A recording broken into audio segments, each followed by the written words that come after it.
Tuan-tuan, sahabat andai yang saya hormati dan kasih sekalian. Ini satu cerita tuan-tuan. Satu cerita berkaitan kita mengasuh budak-budak ni. Hari ni ramai yang mendengar cakap budak-budak. Bukan budak-budak tu dengar cakap kita. Kita yang dengar cakap anak-anak. Ada satu cerita. Sebagai tauladan tak ada kaitan dengan sesiapa pun ni dah. Saja cerita untuk seronok, humor dah.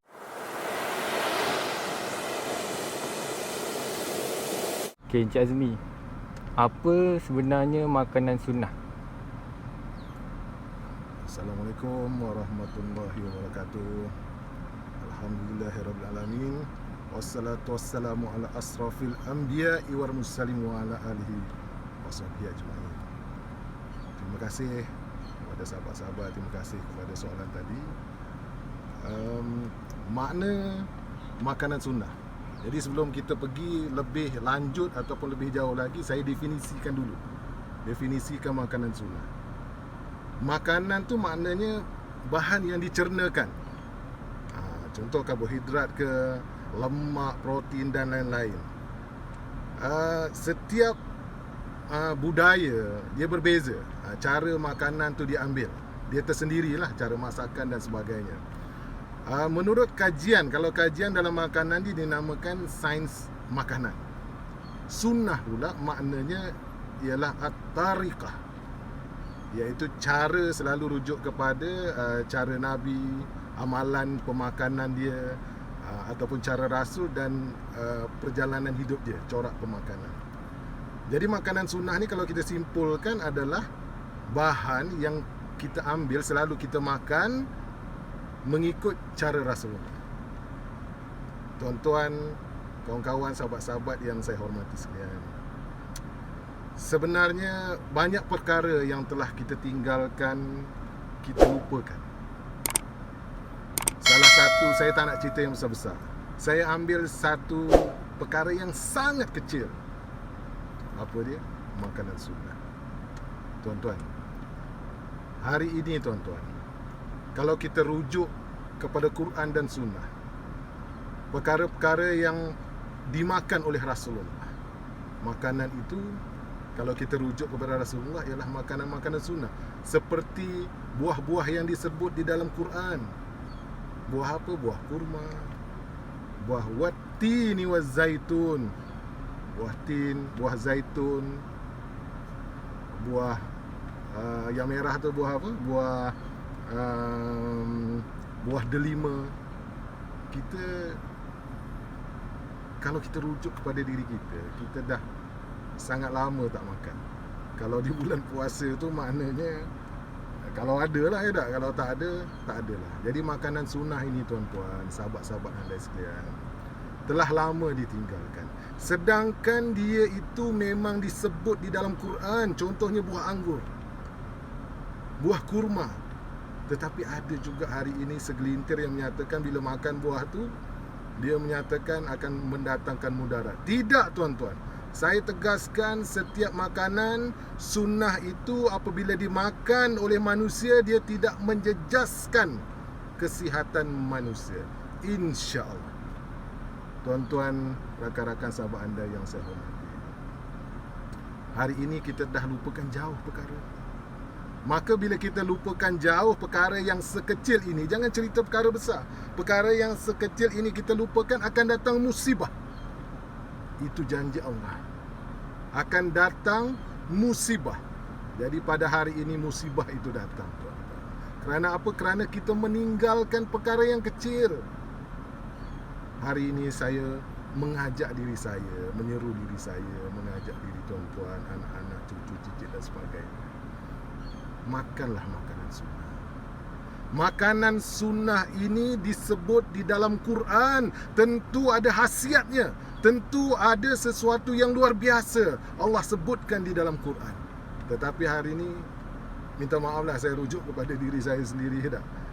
Allah, ya dah. Kemudian kalau kita rujuk kepada budak-budak hari ini menyambut hari jadi di mana?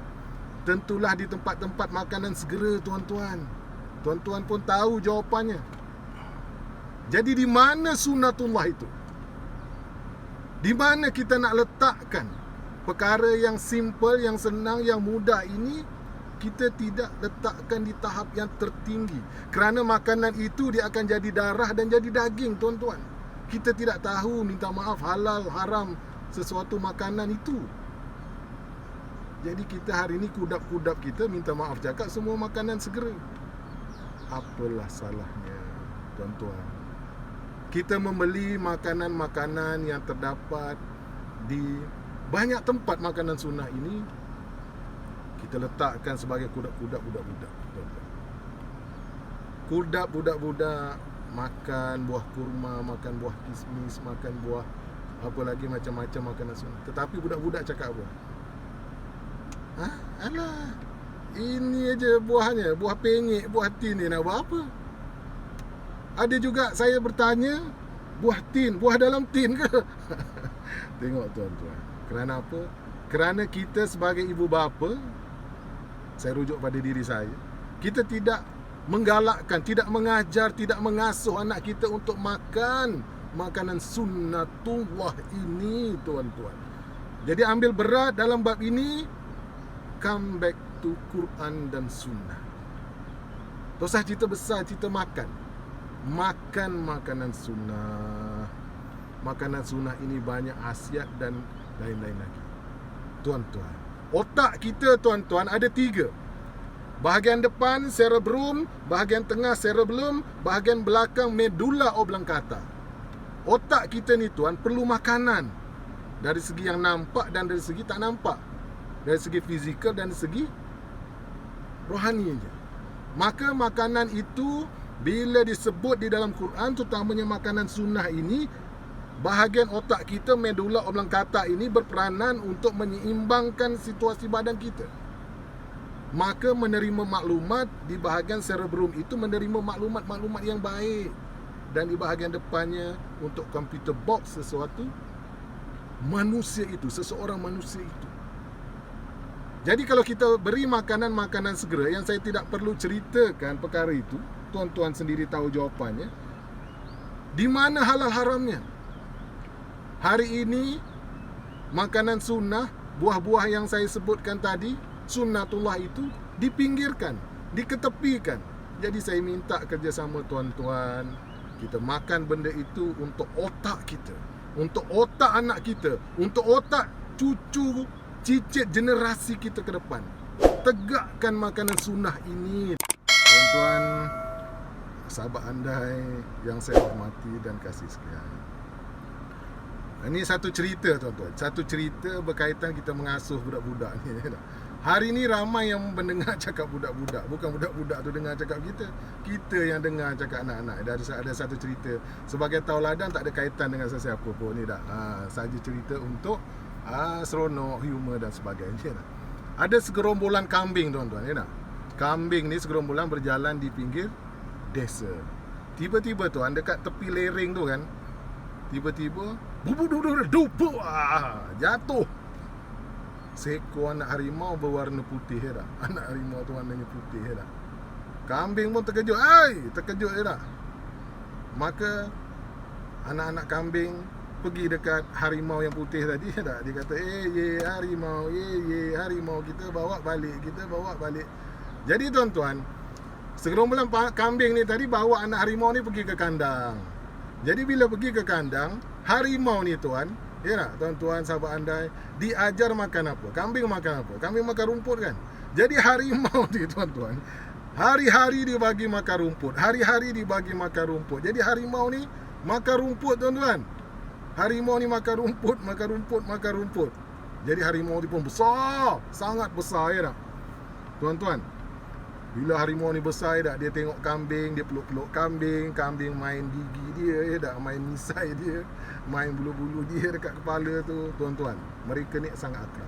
Satu hari, tuan-tuan, mereka ni keluar, harimau yang besar ni, kambing bersama anak-anak cucu-cucu dia berjalan. Tiba-tiba, tuan-tuan kan, dekat tepi pantai kan, tepi air. Tiba-tiba, tuan-tuan, wah, harimau yang besar, sangat besar, tuan-tuan, warna hitam. Wah, besar sama harimau yang putih yang baik ni tadi. Ni harimau hitam, ni harimau jahat.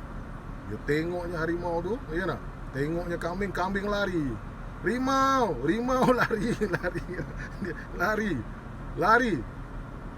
Jadi lari laju-laju. Harimau yang jahat ni tadi kejar. Harimau putih, harimau baik dengan kambing tadi lari lah. Dia kejar. Duk, dapat yang harimau putih tadi. Dia tariknya telinga harimau putih dah.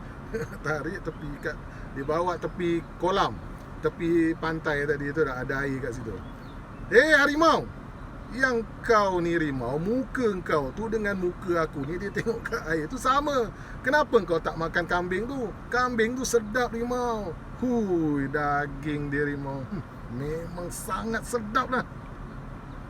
Maka soalannya, adakah harimau yang baik ni tadi terpengaruh dengan harimau yang jahat ni tadi? Dia pun balik tak tuan? Balik. Dia tengok segerombolan kambing dah masuk kandang. Kambing, rimau tu datang, muka dengan ganas dan sebagainya dah. Macam nak makan harimau, kambing tu. Dia bukanya, kambing buka pintu reban. Ye harimau balik. Ye harimau balik.